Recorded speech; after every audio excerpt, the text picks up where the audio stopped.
Ever wonder what happens to those photos taken at, like, public events? Who owns them? Can they be used however anyone wants? Yeah. Well, get ready to dive into this fascinating legal case. It's about a photo that ended up in Vibe magazine Oh, back in 2006. Vibe, huh? Yeah, it might seem like, just celebrity gossip, Right. but this case really gets to the heart of privacy rights and freedom of the press, Yeah. something that affects all of us. It really does. It's a classic example of how New York civil rights law tries to balance these competing interests. You see, celebrities, they do have legal protection when it comes to their image. And this case really shines a light on how those protections work in the real world. So let's set the scene. Back in 2003, Sean Combs, Okay. Puff Daddy, P. Diddy. Oh, yeah. Anyway, he threw one of his famous white parties in East Hampton. Ah. These were massive events. And this one in particular ended up, being the center of our legal story. So Vibe magazine, they did a feature article on Sean Combs a few years later. Okay. In November of 2006. And included some photos from those parties. Okay. Seems harmless enough. Well, one of the pictures from the 2003 party, it showed 3 women dressed as mermaids. Okay. The catch, they were topless. Oh, wow. And one of those women, Maria Kristina Dominguez, she decided to take legal action because she said she never consented to being photographed topless or having that image published. So Dominguez sued Vibe magazine, Sean Combs, and Bad Boy Entertainment, Oh. saying they violated her privacy. Her argument was based on New York civil rights law, Right. which basically says you can't use someone's image for commercial purposes without their permission. That seems pretty straightforward, doesn't it? Yeah, it does. But the defendants, they had a pretty strong defense. Okay. They claimed the newsworthiness exception applied in this case. Yeah. They argued that the photo was part of a story about Sean Combs, a public figure, and his well-known party, which, by its very nature, attracts public interest.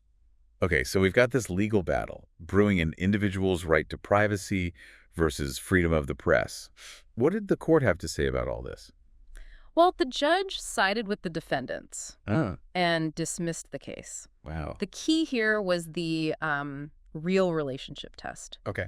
The judge ruled that the photo did have a real relationship to the article about Sean Combs. Okay. What's interesting is that the court, they even acknowledged that the picture might have boosted the magazine's sales, but that didn't mean it wasn't related to the story. So even though the magazine might have benefited commercially, the context of the photo within the article mattered more. Yeah, That's a pretty nuanced distinction. exactly. And there's another point in the ruling that I think is really fascinating. Okay. The judge basically said it wasn't their job to question the magazine's editorial decisions about what's newsworthy, as long as those decisions were reasonable. Wait, so who decides what's reasonable? Right. Doesn't that give publishers a lot of power? That's a great question, and it gets to the heart of how the law tries to balance these, complicated issues. It's not always, black and white. Right. The court, they look at things like the article's content, the photo's prominence, and the context of the publication All right. to figure out if that newsworthiness exception applies. So there's some wiggle room, but it's not a free pass for publishers. Right. They still have to be able to defend their choices in court. Yeah. This newsworthiness exception seems like a pretty big deal. Where did it come from?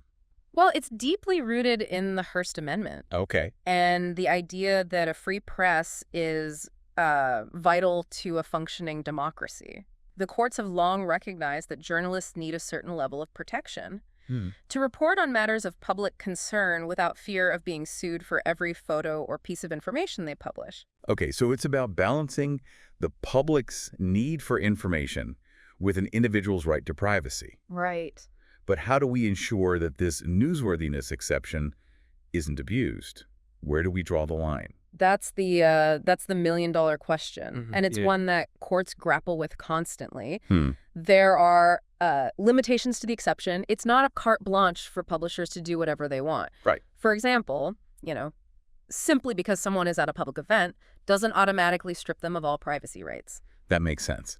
So going back to Dominguez, even though she was at a public party, the court still had to consider whether using her photo in that specific way was justified under this exception. Precisely.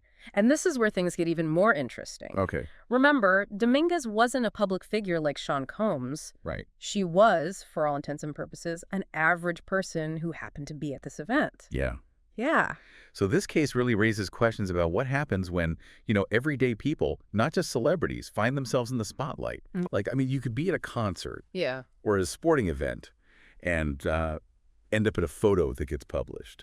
Does that mean anyone can just use your image without your consent? Well, it's not quite that simple. Okay. The context matters a lot. In Dominguez's case, the court focused on the real relationship between her photo and the article's subject matter. Okay. The connection to the story about Sean Combs and his parties, that was really key to the ruling. So if someone had just snapped a random picture of her at the grocery store Right. and tried to sell it to a tabloid, that would be a different story. Absolutely. The newsworthiness exception wouldn't apply there because No. there's no clear connection to a newsworthy event Yeah. or a public figure. This makes me think about those paparazzi photos you see of celebrities doing, like, everyday things. Yeah. Where do those fit in? The paparazzi. Yeah. They operate in a bit of a gray area, legally and ethically.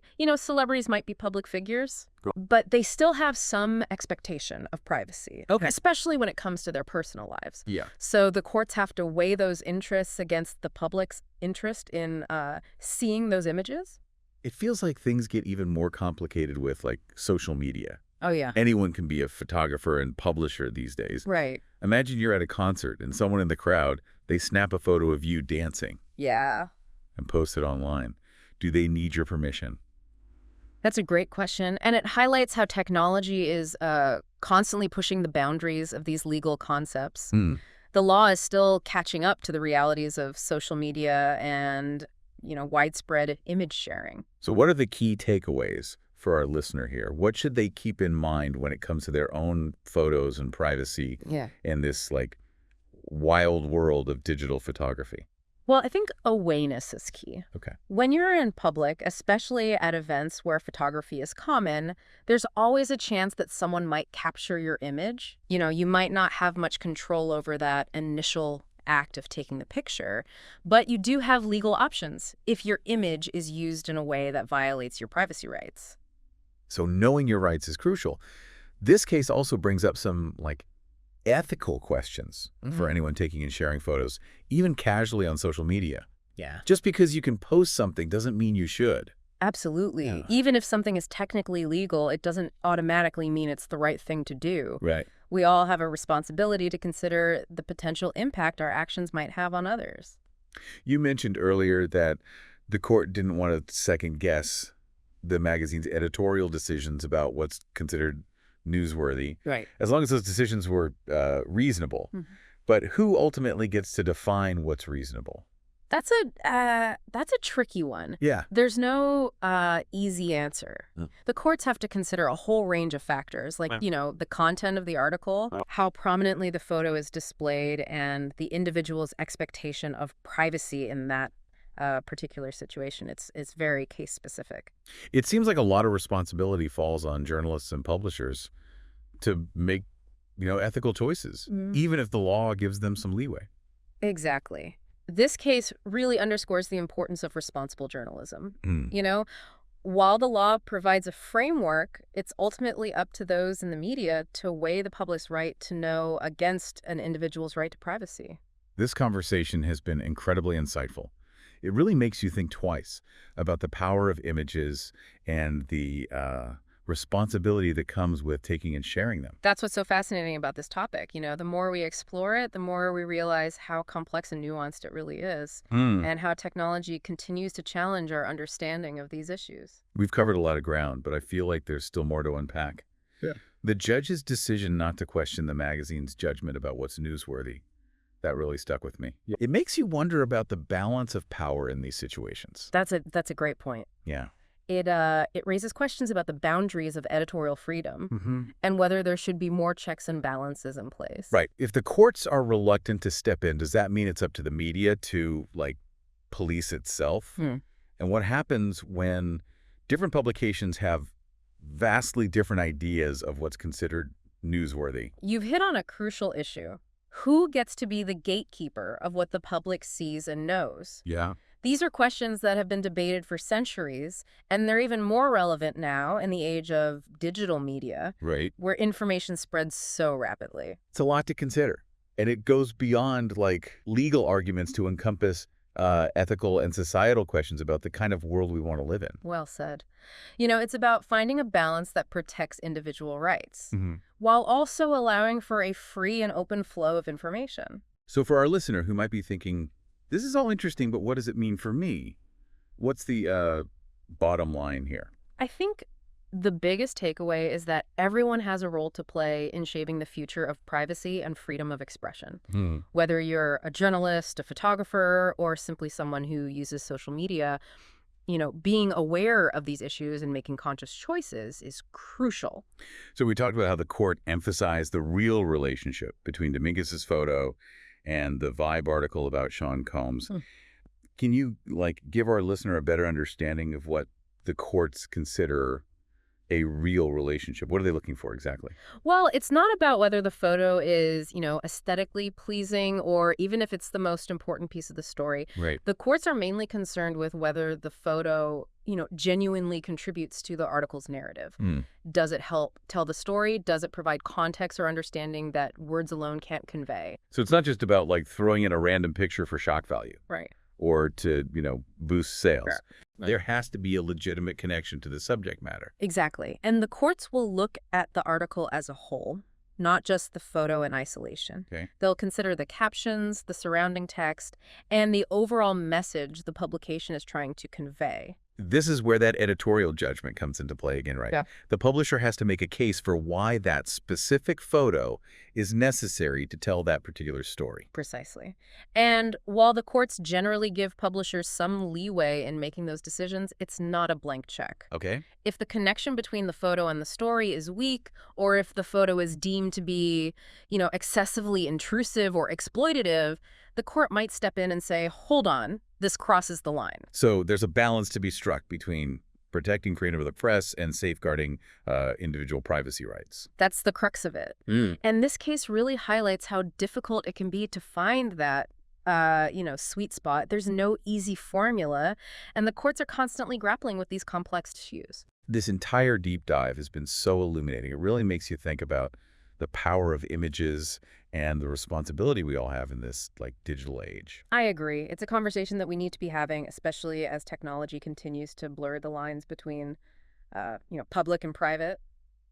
So any final thoughts for our listener who's now armed with all this knowledge about privacy, photography, and the law? What's the one thing you want them to take away from this deep dive? I think the most important message is that awareness is key. Yeah. Be mindful of the images you capture and share, both as a photographer and as a consumer of media.